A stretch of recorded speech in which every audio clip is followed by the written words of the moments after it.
default. We want you to tell us the answer.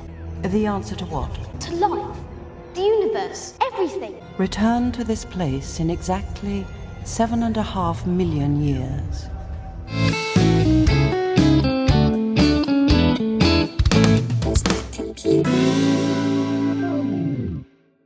Hello and welcome! This week we're going to be looking at how to balance your observations in order to problem solve.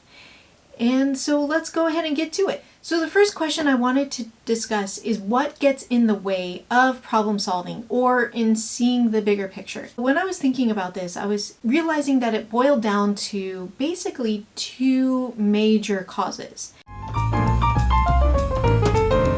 One of the things that could happen is that you are overdoing one thing, either narrowing down too much, thinking the same thing over and over again, or opening it up too much. Overthinking all the different possibilities and not being able to narrow down. So they're kind of like the flips of each other. And then it could involve spiraling into a negative emotion. So it could be you're feeling overwhelmed, you're feeling stressed because either you have narrowed it down too much and then you can't see the bigger picture, or you have opened it up too much and therefore you cannot see the clear focused picture. So another thing that gets in the way of problem solving is when you are overwhelmed by missing information. So again, that could end up with two different results as well. You might be in a situation or thinking of a situation and you might be ignoring what you see around you. So there is stuff around you, but you are ignoring that in favor for what you have already in your mind. Another reason why you could feel overwhelmed is when you're missing unknown information. Sometimes you are not thinking to or not able to fill in the gaps that you have when some of that missing information doesn't exist. So again, you're going to end up with a negative emotion there, and that would be fear. There is fear of what is unknown, and because that unknown information is blocking your complete understanding. You knew all the information, then you wouldn't feel afraid. But the problem is that sometimes you're just not, well, I guess the problem is twofold. Sometimes you're just not going to have the luxury of having that information. It's just not going to happen. There's no way you can know every single thing about every single situation. That's just not possible. But then also, we ourselves get in the way of understanding all the missing information because we tend to focus on parts of the information and not the entire information. So we ourselves are overlooking some of the information. And so that's what we're going to be talking about today, how to balance, to get a bigger perspective and to see the bigger picture of all the information that is out there ready for us to grab onto. And a lot of times when I'm saying the word perspective, I'm talking about people. People bring perspectives. But you know what? A situation brings different perspectives too. Even though it's an inanimate idea, it still has different angles that you can analyze it. So ultimately, what is getting in our way when we are problem solving is that we are getting a limited and unbalanced perspective. It's kind of like we're wearing an eye patch. Arr, matey, where is the island? My depth perception, she's not so good. The question then that comes to mind is, if we're only seeing part of the picture, what is going to make the picture complete?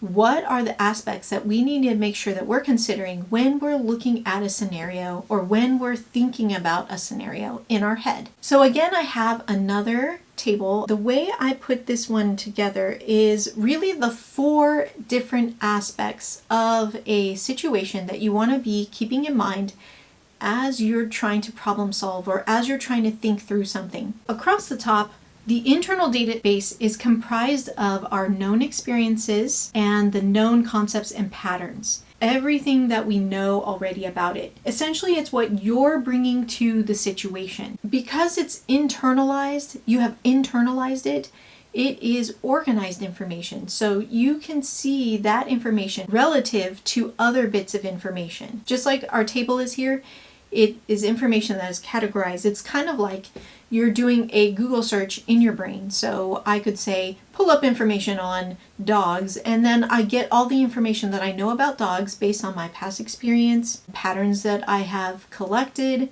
patterns that I have thought through. Then across the bottom, we have what I'm calling the situational information. It's the external data, what the situation brings to you. Oral's Pizza is gonna send out for you. Actual reality would be what you see, hear, touch, smell, etc. And it could also include facts and figures. And then also the new concepts and patterns are things that are being generated and accumulated right there in the moment. And so a good way to think about those two would be the gathered information. But wait!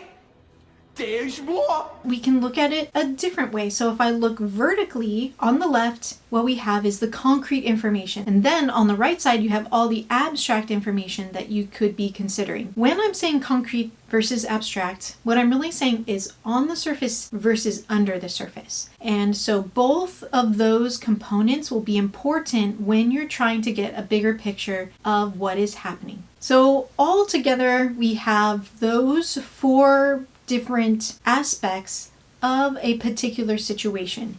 So it might be internal or external, it might be concrete or abstract. I think a good way to think about this in real life is a detective.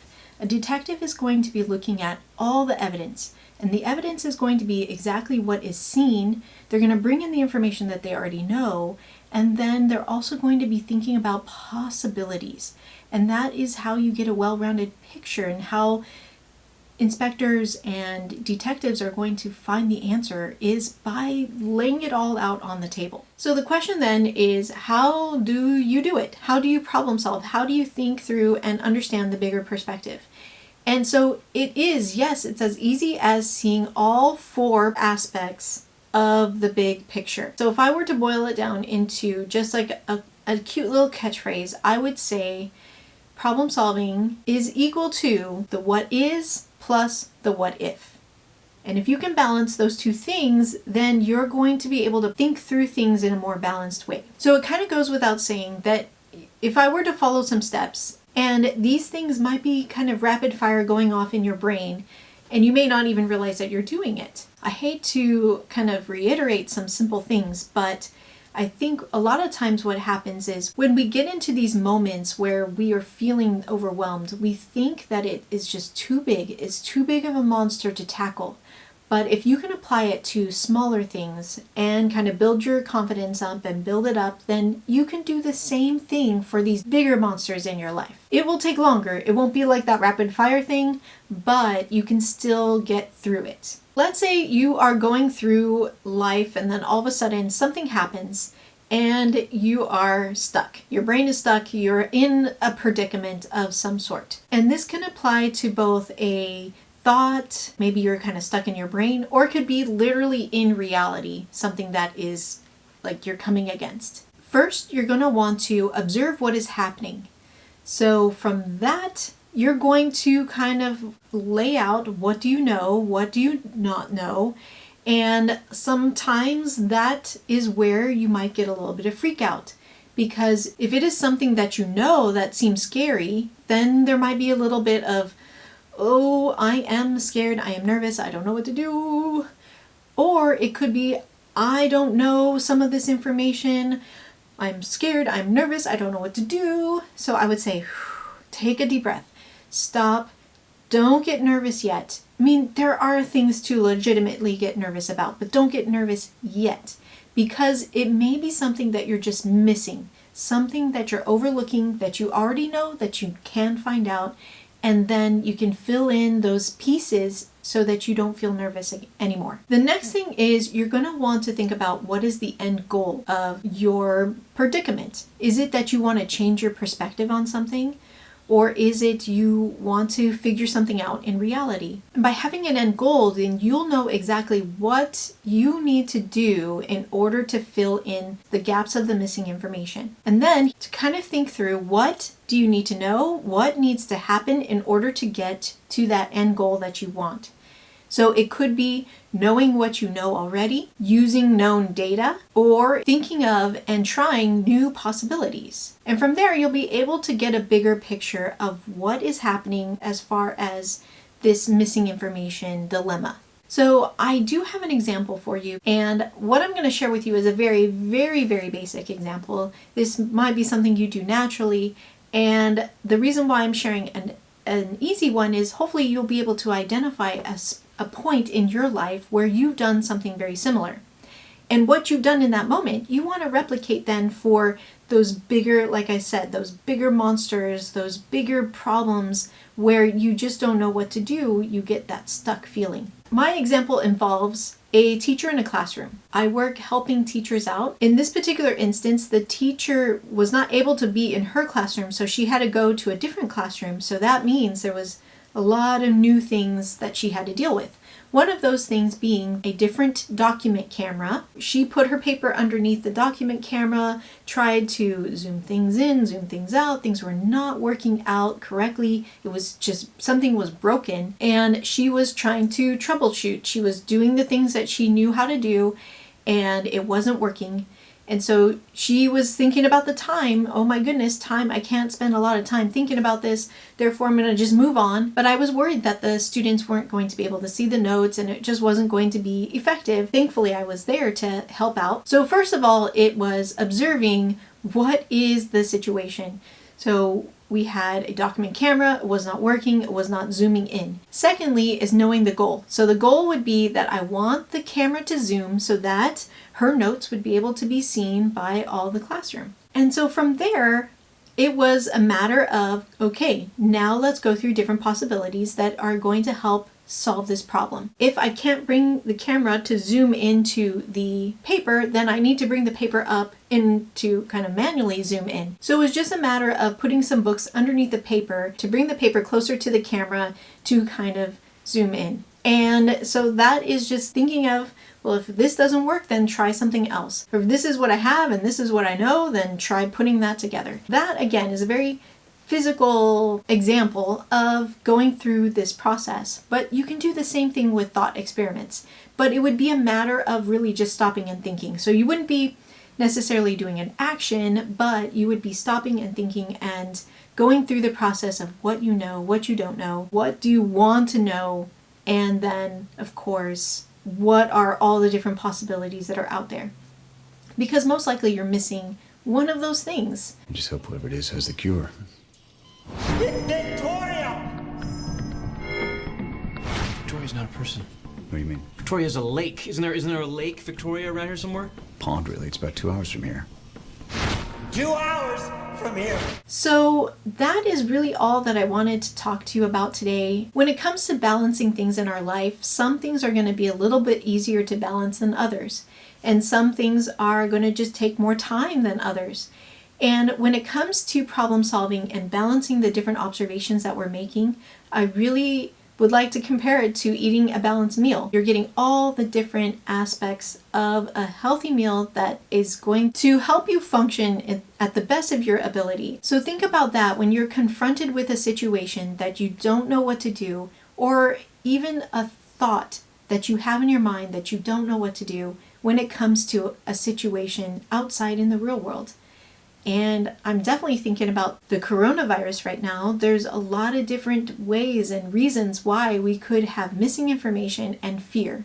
So I would encourage you to think through all the different things that you know that are out there, that possibilities, to help give you a rounded perspective of what to really be concerned about and what to let go and not be concerned about. Don't stop and give up and spiral into fear. You do want to stop and think. That is something we talk about a lot. Thinking about feelings, thinking about emotions, thinking about all the different perspectives. And that's really what we want to do here. Stop and think about all the different perspectives. That is what we have for today. I hope that you join me next time when we talk about something different. And with that, I will say goodbye. So let's take a little bit diaper. Ew, don't take a diaper. I'm a glamorous pirate. Does anybody love Spaceballs? Just recently, they have released that one on Netflix streaming. So if you haven't seen Spaceballs, it is hilarious. And may the Schwartz be with you.